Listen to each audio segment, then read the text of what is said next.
जय श्री राम। आज का विषय है समर्थ रामदास। समर्थ गुरु रामदास का जन्म 1608 में चैत्र शुक्ल रामनवमी को दोपहर 12 बजे मराठवाड़ा यानी महाराष्ट्र के जांब नामक गांव में सूर्याजी पंत ढोसर और माता राणूबाई के यहाँ हुआ। इन्हें प्राप्त करने के लिए माता पिता ने 12 वर्ष सूर्योपासना की थी। बालक का नाम नारायण रखा गया। नारायण का व्रतबंध 5 वर्ष की आयु में हो गया।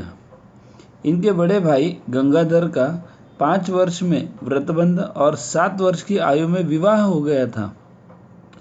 पिता सूर्यापंत प्रतिदिन 1200 सूर्य नमस्कार करते थे और नारायण नित्य 2000, जिससे बलदंड शरीर हो गया। कहते हैं कि माँ ने एक दिन कहा, तू कुछ कमाता नहीं है तो एक किसान का 1.25 मन धान का बोरा उठाकर घर ले आए। तब किसान ने कहा, माँ, यह बालक तो शक्ति में राक्षस है, राक्षस। बड़े भाई को मंत्र दीक्षा के समय मंत्र की हट करने पर जब इन्हें नहीं दिया गया तो नारायण हनुमान जी के मंदिर में जा बैठे। कहते हैं हनुमान जी ने वरदान का हाथ सिर पर रख दिया और हो गए रामदास। माँ के द्वारा विवाह का भारी आग्रह होने पर नदी के गहरे पानी में जा बैठे तो दूसरी बार बरगद के ऊंचे पेड़ पर। माँ ने कहा, नारायण न मातु परदैवतम, मुझे वचन दो कि विवाह की बेला तक तुम पुनः ऐसी हरकत नहीं करोगे। नारायण ने स्वीकार कर लिया।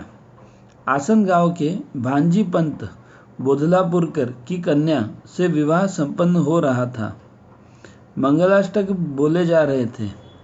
प्रत्येक चरण की समाप्ति पर सावधान बोला जाता है। तब सावधान सुनकर नारायण ने होने वाले साले से इसका अर्थ पूछा तो विनोद में ही उसने कहा, पैरों में बेड़ी पड़ रही है, बेड़ी, सावधान हो जाओ। यही उपाध्याय जी कह रहे हैं। मंडप से ही उठकर भाग गए और जांब में 3 दिन तक अश्वत्थ यानी पीपल के पेड़ पर छिपे भूखे प्यासे बैठे रहे।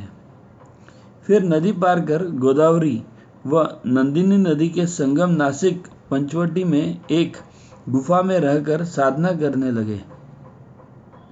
13 करोड़ त्रयोदशाक्षरी मंत्र श्री राम जय जय राम जपने के लिए सूर्योदय से दोपहर तक पानी में खड़े रहते। 12 वर्ष की साधना पूर्ण कर तीर्थ यात्रा करने चले गए। अब इनकी आयु 36 वर्ष हो गई। तीर्थ यात्रा कर गोदावरी परिक्रमा करने चल पड़े। हाथ में धनुष्यबाण रखते थे।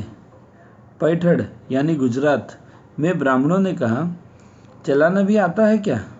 तब बाण द्वारा ऊपर उड़ती चील को निशाने से मार डाला। हत्या के कारण साधु होने से तुम्हें प्रायश्चित करना पड़ेगा, ब्राह्मणों ने कहा। तब चील को श्री राम का नाम ले जीवित कर उड़ा दिया। यहीं पर एक व्यक्ति ने उन्हें बताया कि माँ की आँख की दृष्टि जा चुकी है, तुम्हें बहुत याद कर रही है। तब रामदास जांब गांव में माँ का दर्शन करने आए। दरवाजे पर जय जय रघुवीर समर्थ का शब्द सुनकर नारायण को पहचान लिया। 24 वर्ष बाद माँ बेटे का मिलन हुआ। बेटे को देखने को माँ के पास दृष्टि नहीं थी।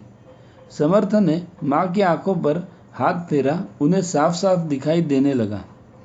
समाज जागरण के लिए राम जन्मोत्सव, हनुमान जयंती आदि मनाने पर जोर दिया।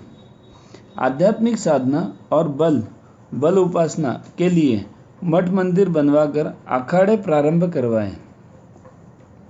जोहार की जगह राम राम कहने की पद्धत अपनाई। भक्ति और संगठन से युक्त दासबोध नामक श्रेष्ठ ग्रंथ लिखा। अपनी कही हुई बात पर अड़िग रहते थे। एक समय अपने शिष्यों को अशोक वाटिका का प्रसंग सुनाते हुए कहा कि वाटिका में हनुमान जी ने श्वेत पुष्प देखे, तब अदृश्य रूप से कथा श्रवण करने वाले हनुमान जी प्रकट होकर बोले कि वे लाल थे। जब दोनों ही अपनी बात से पीछे नहीं हट रहे थे, तब स्वयं भगवान राम ने आकर कहा कि दोनों ही भक्त ठीक कर रहे हैं। समर्थ का भाव सात्विक है, इसलिए इन्हें श्वेत, और हनुमान जी का भाव उस समय राजसी था, क्रोध में थे, इसीलिए वह पुष्प उन्हें लाल दिखाई दे रहे थे। पुष्प तो वास्तव में श्वेत ही थे। जैसी दृष्टि वैसी सृष्टि। आद्य शंकराचार्य के बाद संपूर्ण देश का भ्रमण करने वाला उनके सिवाय कोई नहीं हुआ। समर्थ दत्तू साथी को लेकर शिवाजी से मिलने सतारा जा रहे थे। रास्ते में भूख के कारण दत्तू देहगांव के किसान के खेत में 4-5 भुट्टे तोड़कर भूनने लगा। खेत के मालिक गांव के पटेल ने समर्थ की खूब पिटाई कर दी। संकेत से दत्तू को कुछ बताने और अवरोध करने से रोक दिया। स्नान के समय शिवाजी का ध्यान समर्थ की पीठ पर गया, तब सैनिकों से कहा कि देहगांव के पटेल को बुलवाइए। सैनिकों के पहुंचने के पहले ही पटेल को पता चल चुका था कि वह साधु कौन था। सैनिक पकड़कर ले आए। समर्थ ने कहा, शिवाजी, यह हमारा अपराधी है, इसीलिए हम इसे दंड देंगे। हमारी शांति की परीक्षा इस ढंग से पहले किसी ने नहीं ली थी और न आगे ले सकेगा। राजा पटेल को वस्त्रालंकार देकर सम्मान करो। क्रोध पर कैसी अचूक विजय। उपदेश देने का तरीका उनका अलग था। सामानगढ़ के किले के निर्माण में हजारों श्रमिक काम कर रहे थे।